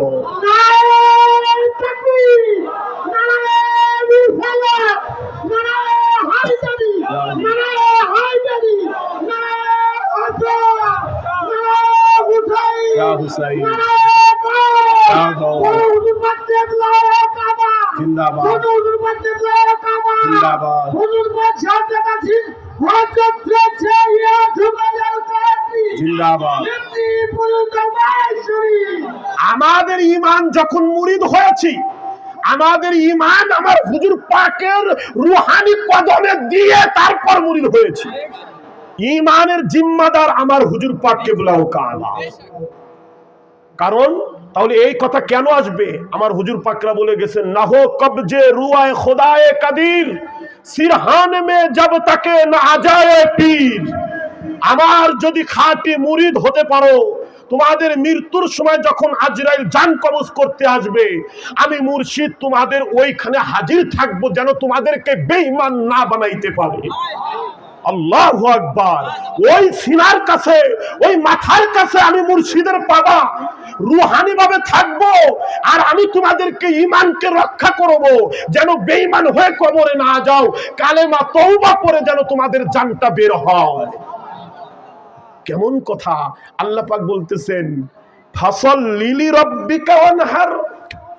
আপনাকে যে কাউসার দান করলাম, আপনি এবার নামাজ পড়ে শুকরিয়া আদায় করেন। আল্লাহ রাসূল নামাজ পড়ে শুকরিয়া আদায় করা শুরু করলো। আর কি বলল? অনহার। এই যে বললেন আপনার আওলাদকে কুরবানি করেন, একদিকে বলল আপনার আওলাদ কিয়ামত পর্যন্ত ফাতেমার দ্বারা জারি রাখবো, আর একদিকে বললেন আপনার আওলাদকে আল্লাহর রাস্তায় কুরবানি করেন। কথা বলেন সুবহানাল্লাহ। এই অনহারের জন্যই কারবালা, এই অনহার মিটাবার জন্যই কারবালা। কারবালার জমিনে ইমাম পাকের পরিবার একজন নয়, দুইজন নয়, তাদের ষড়যন্ত্র ছিল পৃথিবীতে আহলে বাইত পাকের সদস্য রাখবে না। ইয়েজিদের চক্রান্ত ছিল ইমাম হুসাইনের কোন আওলাদ এই পৃথিবীতে রাখবো না। উনার বংশকে ধ্বংস করে দেব, পৃথিবীতে কেউ আহলে বাইত পাকের বাতি জ্বালাইতে পারবে না। এই ষড়যন্ত্র ছিল নবীর খানদান, নবীর আহলে বাইত পাকের প্রচার প্রসার আর কারো দ্বারা হবে না। আল্লাহ পাক বললেন নামাজ পড়েন, কাউসার দান করলাম, আর অনহার কুরবানি দেন। এই জন্য ইয়েজিদের চক্রান্তে সীমারের দল একজন না দুইজন নয়, ইমাম পাকের 17 জন আহলে বাইত পাকের সদস্যকে কারবালার জমিনে হত্যা করেছে। শুধু আল্লাহ চেয়েছে যে আমি আপনার আওলাদের কুরবানির দ্বারা এই বংশ জারি রাখবো। কিসের দ্বারা? কিসের দ্বারা? কুরবানির দ্বারা ফাতেমার বংশকে, নবীর বংশকে, আহলে বাইত পাকের বংশকে আল্লাহ কিয়ামত পর্যন্ত রেখে দেবে কুরবানির মাধ্যমে। কুরবানিও দিবেন সন্তানদের, আবার ওরা মনে করবে আপনার বংশ শেষ না, ওই বংশ থেকে আবার বংশ আসতে থাকবে। বলেন সুবহানাল্লাহ। এই জন্য অনহার ইন্না শানিয়াকা হুয়াল আবতার, যারা বলে আপনি নবী নির্বংশ, তাদেরকে আমি বলে দিচ্ছি আপনার বলা লাগবে না। আল্লাহ পাক বলতেছে আপনার জবাব দেওয়া লাগবে না, আমি জবাব দিচ্ছি, তারাই হচ্ছে নির্বংশ। এবার বলেন দুনিয়ায় নবী নির্বংশ, নবীর আওলাদ নাই, বলে দেখেন, আপনি কাফেরের বংশ হয়ে যাবেন। একবার মুখ দিয়ে বের করেন আপনি কাফেরের বংশ। আল্লাহর কোরআন বলে, আমি বলি না। একবার বলেন নবীর আওলাদ পৃথিবীতে নাই, আপনি মুশরিকের বংশ। কারণ এই আবতার সর্বপ্রথম বলেছিল মক্কার কাফের মুশরিকরা। আপনি তো ওই দলের, ওই কাতারের লোক, আপনি কিভাবে মেনে নেন যে নবী নির্বংশ? কারণ নবীর বংশ পৃথিবীতে আজও প্রতিষ্ঠিত, আমাদের মাঝেই সামনে দাঁড়িয়ে আছে। আমাদের সেই ভাবনা, চিন্তা, জ্ঞান নাই, চিনার, মানার, বুঝার ক্ষমতা নাই। কথা বলে ঠিক কিনা? নবী আসার আগে যেরকম সমস্ত নবীর জামানায় ছিলেন, আমার নবী এখনো এই জামানাতেও আছেন। কথা বুঝছেন? আদম নবীর সুলবের মধ্যে যেরকম ছিলেন, মুসা পয়গম্বরের মধ্যে যেরকম ছিলেন, ইব্রাহিম খলিলুল্লাহর মধ্যে যেরকম ছিলেন, শুধু ইব্রাহিম খলিলুল্লাহ না, ইসমাইল জবিউল্লাহর গলায় যখন ছুরি চালায়, ছুরি চলে না, কোন মোল্লার কাছ থেকে ব্যাখ্যা নেন তো, কোন মোল্লা ব্যাখ্যা দিতে পারে না যে ছুরি কাটে না কেন। ইসমাইলের মধ্যে নূরে মুহাম্মাদের তাজাল্লি ছিল, নূর ছিল। বলেন সুবহানাল্লাহ। বলে এই ছুরি, ইব্রাহিম বলতেছে এই ছুরি কাটিস না কে? আর ছুরি বলতেছে পয়গম্বর ইব্রাহিম আল্লাহর খলিল, আমি কাটবো কিভাবে? আমারে তো নিষেধ করতেছে, আমি ছুরির তো নিষেধ করতেছে, ইসমাইলের যেন একটা লোমও কাটা না যায়। ইব্রাহিম খলিলুল্লাহ রাগ করে ছুরি ছুঁড়ে মারলেন, ছুরি গিয়ে ছুটে গিয়ে পাথরের উপরে পড়ে পাথর দ্বিখণ্ডিত হয়ে যায়, ছুরি গলা কাটতে পারে না। যখন আবার বিসমিল্লাহি আল্লাহু আকবার বলে ছুরি চালায়, দেখে জান্নাতের দুম্বা কুরবানি হয়ে গেছে। তাও ইসমাইলের গলা কাটে, কারণ ইসমাইলের মধ্যে নূরে মুহাম্মাদির তাজাল্লি ছিল। ওই নূরে মুহাম্মাদির নবী আসার আগে সমস্ত পয়গম্বরের মধ্যে যেরকম নূর বিরাজ করতেছিল ছিল, ওই নূর মুবারক নবীর আওলাদের মধ্যে পৃথিবীতে আজও কায়েম আছে। আজও প্রত্যেক নবীর আওলাদের মধ্যে ওই নবীর নূর বিরাজমান। ইয়া হাসান, ইয়া হুসাইন,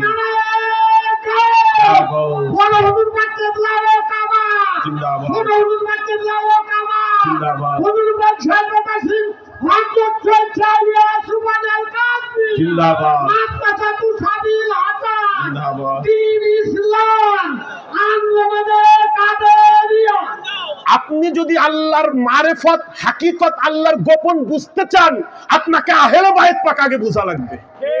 আপনি যদি নবীর রহস্য ধরতে চান, আপনাকে আগে মওলা আলীর রহস্য ধরতে হবে। আপনি যদি কাবার রহস্য জানতে চান, আহলে বাইত পাক বুঝতে হবে। আপনি যদি কোরআনের গুপ্ত মানে, গুপ্ত রহস্য, গুপ্ত ভান্ডার জানতে চান, আপনাকে আহলে বাইত পাকের জ্ঞান দিয়ে জানতে হবে। আপনি যদি ধর্মের জ্ঞানে ডুবতে চান, শরিয়াত রাখেন, শরিয়াত, মারেফত, হাকিকত, তরিকত, এই চারটা নিয়ে ধর্ম। আপনি যদি মারেফতে আগাইতে চান, মারেফত ধরতে চান, মারেফত বুঝতে চান, মওলা আলীকে বুঝে মারেফতে যেতে হবে। পৃথিবীতে কেউ ওলি হতে পারে নাই আলী ছাড়া। পৃথিবীতে কেউ মুমিন হতে পারে নাই আহলে বাইত পাক ছাড়া। পৃথিবীতে কেউ নবীকে দেখতে পারে নাই আলীর মোহাব্বত ছাড়া। পৃথিবীতে কেউ আল্লাহর ওলি হতে পারে নাই পাক পাঞ্জাতুনের জিকির ছাড়া, স্মরণ ছাড়া। কথা বলেন ঠিক কিনা? হ্যাঁ, আপনি খালি লোক দেখেন, কয় এদের লোক কম হয় আর ওই দলের লোক বেশি হয়। আরে কি আপনার ইমান? আরে লোক দেখে কি ইমান জারি হয় নাকি? কথা কন না কে? লোক দেখে কি ইমান বাছাই হবে? জান্নাতি বাছাই হবে লোক দেখে? আরে হাসরের ময়দানে তো আপনি খালি জাহান্নামী আল্লাহ দেখবে, জান্নাতি দেখবে মাত্র এক কাতার। কথা কন না কে? আর মাঠ ভরাই তো জাহান্নামী। হাসরের মাঠটা ভরাই কি? হাত যেদিক তাকাবেন, ডানে বামে সামনে খালি জাহান্নামী। আরে জান্নাতের তো একটা দল, বলেন না সুবহানাল্লাহ। আপনি দুনিয়ায় তো আপনার চোখে কমই পড়বে, আমার চোখে কমই পড়বে। আমরা এক কর্নারে থাকবো, এক কর্নারে থাকবো। আমাদের দেখে কেউ মনেই করবে না। তাদের নামাজের কাছে আমাদের নামাজ তুচ্ছ, তাদের দাড়ির কাছে আমাদের দাড়ি থেকেই না, তাদের টুপির কাছে আমাদের টুপি কিছুই না, চোখেই দেখা যায় না।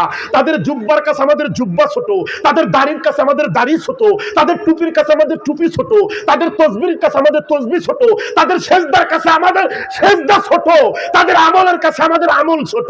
কথা কন? আল্লাহর রাসূল বলে গেছে ১৫০০ বছর আগে, তোমাদের তাদের থেকে সবকিছুতেই তুচ্ছ মনে হবে, কিন্তু তোমরা ঘাবড়ায়ও না। তোমরা আমি কুরআন এবং আহলে বাইত পাকের মজবুত করে ধরে রাখো, আর কিচ্ছু করতে হবে না। কোরআন এবং আহলে বাইত পাকের মহব্বত করে যাও, আহলে বাইত পাকের ধরো এবং কোরআনের আইন, কোরআন মোতাবেক চলতে চেষ্টা করো, কোরআনের পথে চলো, আহলে বাইত পাকের দেখে দেখে চলো, আহলে বাইত পাকের অনুসরণ করে চলো। তো তোমার আমল যদি কমও থাকে, তোমার ঈমানের জন্য আমি নবী শাফায়াত করব। নারায়ে তাকবীর, নারায়ে রিসালাত, নারায়ে হায়দারি, নারায়ে হাসান, নারায়ে হুসাইন, নারায়ে কাদ। হুজুর বলছেন তো কাসিম হযরত চাইয়া সুবহানাল কাদি নবী পুরো দরবার শরীফ। আমি ওই কথাটার জবাব দিয়ে আরেকটা ঘটনা বলবো। এই যে যে জান্নাতের টিকিট, জান্নাতের টিকিট আমরা কখনো বিক্রি করি না। ওয়াজ করতে এসে সোশ্যাল মিডিয়া খুলে দেখবেন একদল লোক জান্নাত বিক্রি করতেছে। আমরা জান্নাত বিক্রি করা লোক না, আমরা জান্নাতের মালিকের দামান ধরে থাকতে চাই। আমরা জান্নাত চাই না, আমরা রাসূলে পাককে চাই। আমরা জান্নাত চাই না, আমরা মাওলা আলী, মাওলা হাসান, মা ফাতেমাকে চাই। আমরা জান্নাত চাই না, আমরা আমার পীর মুর্শিদের কদম পাক চাই। কারণ রাসূল যেখানে, জান্নাতই সেখানে। আমার রাসূল যদি আমাদেরকে নিয়ে জাহান্নামেও যায়, জাহান্নামের আগুন জ্বলবে? কথা বলেন, জ্বলবে? ইব্রাহিম খলিলুল্লাহ নমরুদের আগুন পুরাইতে পারে নাই, ঠান্ডা হয়ে গেছে। আর জাহান্নামের আগুন, নবী মেরাজে যাওয়ার সময় জাহান্নাম দেখে নাই, নবীর কি পুরাইছে? নাউজুবিল্লাহ মিন যালিক। তা আমরা জান্নাতের আশা ইবাদত করি না, আপনারা করেন। আমরা জাহান্নামের ভয়ও করি না, আপনারা করেন। আমরা আল্লাহকে ভয় করি, আমরা ইবাদত করি নবী, আল্লাহ পাক এবং আহলে বাইত পাকের মহব্বতে। কথা বলেন ঠিক কিনা? আর যদি জানতে চান জান্নাতের টিকিট, তাহলে আমি বলবো না, আল্লাহ সূরা আত-তাওবাহ, সূরার নাম তাওবাহ, পারা নাম্বার 11, পৃষ্ঠা নাম্বার 3, আয়াত নাম্বার 111। দেখেন জান্নাত কারা দেবে, কারা জান্নাতের কাছে, কাদের হাতে টিকিট। ইনারা দুনিয়া থেকে দেবে না, ইনারা হাসরের ময়দানে সমস্ত কায়নাতের সামনে মাওলা হাসান এবং হুসাইন জান্নাতের টিকিট দেবে। আপনারা তো দুনিয়ায় দিচ্ছেন, উনারা দিবে হাসরের ময়দানে কায়নাতের মানুষের সামনে আল্লাহর হুকুমে। সূরা আত-তাওবাহ, পারা নাম্বার 11, পৃষ্ঠা নাম্বার 3, আয়াত নাম্বার 111। বিসমিল্লাহির রহমানির রহিম। ইন্নাল্লাহা আশতারা মিনাল মুমিনিনা আনফুসাহুম ওয়া আমওয়ালাহুম বিআন্না লাহুমুল জান্নাহ।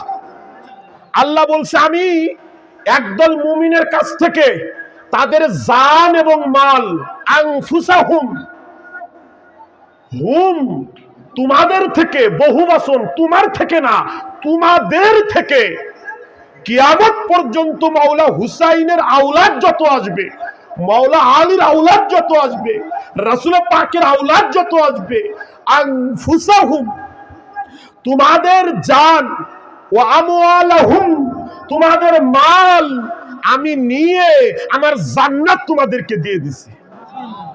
বলেন না সুবহানাল্লাহ। একে আমি বললাম, আল্লাহর জান্নাত বেচা কিনা আল্লাহই করছে, আমরা করি নাই। জান্নাত বানাইছে কে? জান্নাত বানাইছে কে? জান্নাত আবার বিক্রি করছে কে? এখানে আমি আপনাকে, আল্লাহর জান্নাত যদি আল্লাহ বেচে, কারো কোনো কৈফত আছে নি? আপনার বাড়ির গরু যদি আপনি বেচেন, এখন পাশের বাড়ির লোক যদি কয় গরু বেচলি কে, আপনার শ্বশুর বাড়ির লোক এসে বলে গরু বেচলি কে, কারো কোনো কৈফত আছে নি? তা আল্লাহর জান্নাত আল্লাহ যদি বেচে দেয় তার বান্দাদের উপরে, আমাদের কোনো করার আছে? আল্লাহ বলতেছে হাসতারা মিনাল মুমিনিনা, আমি কিছু মুমিনের কাছ থেকে তাদের জান এবং মাল নিয়ে বিআন্না লাহুমুল জান্নাহ, আমার জান্নাতকে তাদের দিছি, তাদের জান এবং মালকে আমি আল্লাহ নিছি। নারায়ণ তাকবীর, নারায়ণ রিসালাত, নারায়ণ হায়দারি, বড় হুজুর রাখলেল্লাহ ও কাবা, ছোট হুজুর রাখলেল্লাহ ও কাবা। জান্নাতের মালিক যেহেতু আল্লাহ পাক, আল্লাহ পাক তাদের কাছে জান্নাত দিয়েছেন, তো জান্নাতের টিকিট তো তাদের কাছেই থাকবে। কথা বলেন। আরো প্রমাণ আছে আমার কাছে ভাই, প্রমাণের শেষ নাই। আল্লাহ পাক বলে, আমি তোমাদেরকে, তিরমিজি শরীফের হাদিস, আমি তোমাদেরকে তোমাদের প্রয়োজন মিটানোর জন্য আমি আল্লাহর পক্ষ থেকে কিছু প্রতিনিধি নিয়োগ করছি। বলেন সুবহানাল্লাহ। তিরমিজি শরীফের হাদিস, ব্যাখ্যা বেশি যাব না, সময় সংক্ষেপ, মাওলানা সেভাবে চলে আসবে।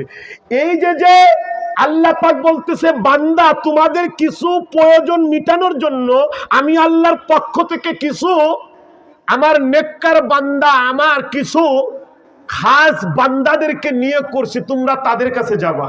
বলেন সুবহানাল্লাহ।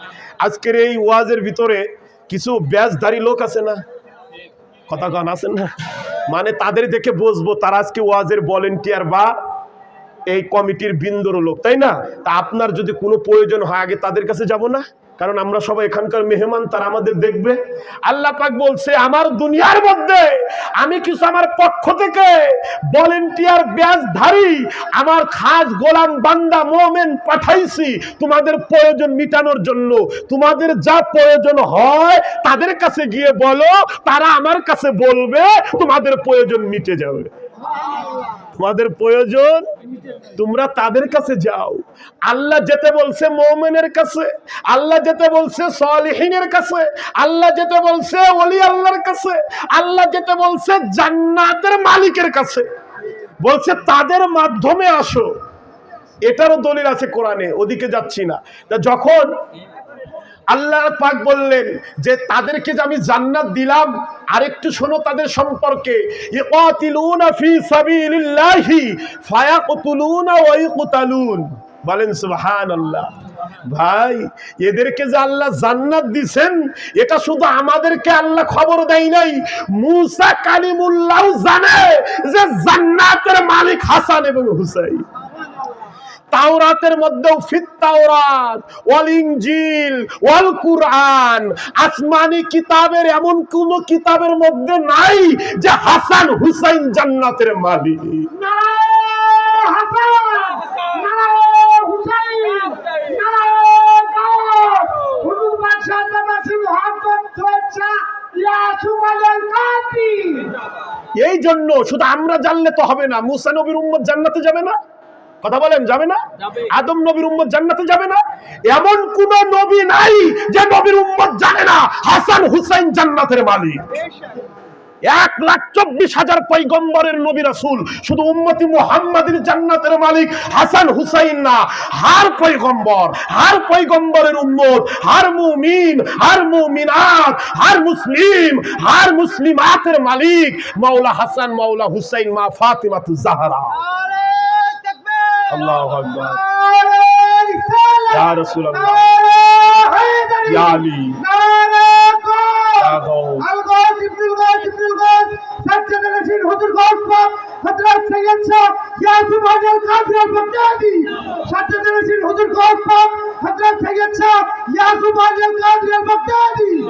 মনে রাখবেন, দুনিয়ায় যত বড় আমল করে যান না কেন, আপনি জান্নাতে ঢুকতে হলে মাওলা হাসান হুসাইনের সাথে সাক্ষাৎ করেই যেতে হবে। উনাদের সাক্ষাৎ ছাড়া কোন মুমিন জান্নাতে প্রবেশ করতে পারবে না। উনাদের কাছ থেকে সাক্ষাৎ সালাম বিনিময়ে দেখা করে আপনাকে জান্নাতে প্রবেশ করতে হবে। আপনি যত বড় পীর হন, যত বড় ওলি হন, যত বড় সাহাবী হন, যত বড় নবী হন না কেন, এখানে নবীদের জন্য জান্নাতের মালিক হাসান এবং হুসাইন। আপনি যেই হন না কেন, নবী আছেন, হাসান হুসাইনের সাথে দেখা করতেই হবে। ওলি আছেন, সাহাবী আছেন, আলেম আছেন, মুফাসসির আছেন, কুতুব আছেন, গাউস আছেন, যেই হন না কেন আপনার প্রত্যেকেরই হাসান এবং হুসাইনের সাথে সাক্ষাৎ করিতেই হইবে। আপনি কার জান্নাতে যাবেন? জান্নাতের টিকিট কাটাতে মোল্লার হাতে? ১৫০০ বছর আগে আল্লাহ রাসূল বলে গেছে, আল হাসান আল হুসাইন সাইয়্যিদা শাবাবি আহলিল জান্নাহ। আর যেটা তো রাসূলের ঘোষণা, আমি আমার ঘোষণা নাকি ১৫০০ বছর আগে করওয়াজ আজকে এসে করতেছি। আপনারা মনে করছেন যে হাই হুসাইন হাই হাসান মেদিনীপুর আলারা করে এরাই মনে হয় জান্নাত পায়া গেছে। আল্লাহ আপনাদের মুখের কথাকে কবুল করুক, সবাই বলেন আমিন। কথা কোন ঠিক কিনা? কারণ আপনিও যদি জান্নাতে যেতে চান আমাদের সাথে মাওলা হাসান হুসাইনের সাথে সাক্ষাৎ করেই ঢুকতে হবে। এবার আসেন হুজুরে গাউসে পাকের দরবারে একটা হাদিস বলেই, একটা ঘটনা বলে আমি সামনের দিকে যাব। ওলি আল্লাহ কি জিনিস মনে রাখবেন, আহলে বাইত পাকের মানবেন কলব দ্বারা। কি দ্বারা? কলব দ্বারা। হুজুর মাওলা পাক বলে গেছেন, দাগ ইশকে পাঞ্জাতুন কি গরমিয়া দেখে আগার সরদে হো খুরশিদ মাহশর ইয়া আলী এ মুর্তজা। আপনি মুমিন আছেন কিনা আল্লাহ পাকের জিজ্ঞাসাও করতে হবে না। নবী আমাদের জিজ্ঞেস করবে না তুমি কি মুমিন আছো। আল্লাহ পাকের কুদরতি নজর যদি আমাদের কলবের দিকে পড়ে, কলব দেখেই আল্লাহর রাসূল বুঝে যাবে এটা মুমিন না মুনাফিক। কথা কন। এই কলবের দিকে ওনারা নজর করেন, চেহারার দিকে না। আর এই কলবটার মধ্যে যখন আহলে বাইত পাকের মহব্বত করবেন, এই কলবের মধ্যে ইশকের দাগ পড়ে যায়, চিহ্ন পড়ে যায়, দাগ লেগে যায়। আপনি আহলে বাইত পাকের দাগই একজন ভক্ত। কথা কন। যারা বিএনপি করে দাগ পড়ে যায় না? কথা কন। যারা নৌকা করে দাগ পড়ে যায় না? যারা অন্য দল করে দাগ পড়ছে না? আমরা আহলে বাইত পাক করি, আমাদেরও দুনিয়ায় দাগ পড়ে গেছে এবং হাসরের ময়দানে এই দাগ যেন আল্লাহ পাক রাখে। এই জন্য হুজুরে গাউস পাক বলছে দাগে ইশকে, ইশকের মধ্যে দাগ ফেলানো চাই। ইশকের মধ্যে যেন বলতে পারে ওই দেখো হুসাইনের দল, হুসাইনের গ্রুপ। বলেন না সুবহানাল্লাহ। এটা তো আমাদের গর্বের কথা। ওরা করবে টিটকিরি আর আমাদের হবে গর্ব। কথা কন। কারণ আমাদের মধ্যে আল্লাহর পক্ষ থেকে আহলে বাইত পাকের আমরা দাগ চাই। দাগ ইশকে পাঞ্জাতন কি গরমিয়া দেখে আগার সরদে হো খুরশিদ মাহশর ইয়া আলী এ মুর্তজা। জবরদস্ত একজন ওলি, এটা আল্লাহর ইশকে পড়ে লিখেছেন, তিনি আর কেউ না, আওলাদে রাসূল, আওলাদে আলী, আওলাদে গাউস হযরত সৈয়দ শাহ মাওলা মুর্শিদ আলী আল কাদরি আল বাগদাদি আল হাসানি। ইশকের দাগ ফেলানো চাই। হুজুরে গাউসে পাক এমন একজন ওলি, এমন একজন মাদারজাত ওলি, এমন একজন ওলিদের ওলি, এমন একজন গাউসের গাউস, যিনি উনার রওজা থেকে মানুষের রুহানি ভাবে উনি উনার মুরিদের এবং মুত্তাকিনদের এবং মুসলমানদের এবং মুমিনদের ঈমানের খবর জানতে পারেন এবং রাখতে পারেন। তার নাম গাউসুল আজম। যিনি কিয়ামত পর্যন্ত বাগদাদ শরীফ থেকে উনার মুরিদের, উনার গোলামদের খবর রাখতেছেন। আমরা কোন অবস্থায় আছি রাসূল পাক জানেন। রাসূল পাক যেমন জানেন, হুজুরে গাউসে পাক তেমনই জানেন। এই জন্য মাওলানা সাহেব চলে আসছেন। এই জন্য আমরা বলি যে মেদিনীপুর দরবার, এই যে যিনি আছেন বর্তমান, ইবনুল গাউস আলী আব্দুল কাদরি শামসুল কাদরি হযরত সৈয়দ শাহ ইয়াসুব আলী আল কাদরি আল বাগদাদি আল হাসানি আল হুসাইনি আল মাদ্দাজিল্লুল আলী। অনেকে উনাকে মনে করছেন ছোট অবজ্ঞা করছেন। খোদার কসম খেয়ে লাশ কথা বলে যাচ্ছি, উনাকে তুচ্ছ করলে কেউ মদিনাওয়ালাকে পাবেন না, উনাকে অবহেলা করলে ছোট দেখলে কেউ আলীকে পাবেন না, উনাকে তুচ্ছ করলে কেউ বড় মালিক পাককে পাবেন না, উনাকে তুচ্ছ করলে কেউ মাওলা হাসান হুসাইনকে পাবেন না। মনে করবেন যে আপনি খুব মাতমকারী হয়ে গেছেন, আপনার মুর্শিদ লাগবে না। আপনি যে মুর্শিদ পেয়েছেন এনার দ্বারাই আপনার মাওলা হুসাইনকে হাসিল করতে হবে। এই জন্য খাজা গরিবে নওয়াজের ওই কথা চলে আসে, আমি তারই গোলাম যে মাওলা হুসাইনের গোলাম। কথা বলেন ঠিক কিনা? আমার মুর্শিদ মাওলা হুসাইনের গোলাম, আমরা আমার মুর্শিদের গোলাম। কথা বলেন ঠিক কিনা? এই জন্য এই দরবার পুত পবিত্র দরবার। মৌলানা সাহেব চলে আসছেন, আমি আর আলোচনা সামনের দিকে যাব না। আমরা যেন প্রত্যেকেই কোরআন এবং হাদিস মোতাবেক, এতদিন আপনাদের ধারণা ছিল এই ওলি আল্লাহর দরবার, মেদিনীপুরের দরবার, এরা এদের মতো চলে, এরা কারো ধার ধারে না, এরা কোরআনের ধার ধারে না, নাউজুবিল্লাহ, এরা হাদিসের ধার ধারে না, নাউজুবিল্লাহ। মেদিনীপুর দরবার কোরআন হাদিসের যতটা ফলো করে এমন কোন পৃথিবীর দরবার নাই যে এতটা ফলো করে চলে। আপনি আসেন আমাদের সাথে, দেখেন আমরা কোরআনের বাইরে কি করি, হাদিসের বাইরে কি করি। আমরা সব কিছু আমার প্রিয় মুর্শিদ হক, কোরআন হক, রাসূল হক, এই দরবারও তেমনি হক, এবং এই দরবারে যারা উঠা বসা করে তারাও হক। কথা বলে ঠিক কিনা? আমরা যেন প্রত্যেকেই নবীর কদম পাকে ধরে রাখতে পারি, আমার হুজুর পাকের কদম পাক ধরে রাখতে পারি, এবং ওনাদের নজরে থেকে তওবা কালেমা পড়ে যেন আমরা মৃত্যুবরণ করতে পারি। আমাদের মৃত্যুর সময় যেন রুহানিভাবে আমার মুর্শিদের সাহায্য পাই। আল্লাহ রাসূল মালিক পাক আমাদের সেই তৌফিক দান করুক। সকলে বলে আমিন। আমা আলাইনা ইল্লাল বালাগ। আসসালামু আলাইকুম।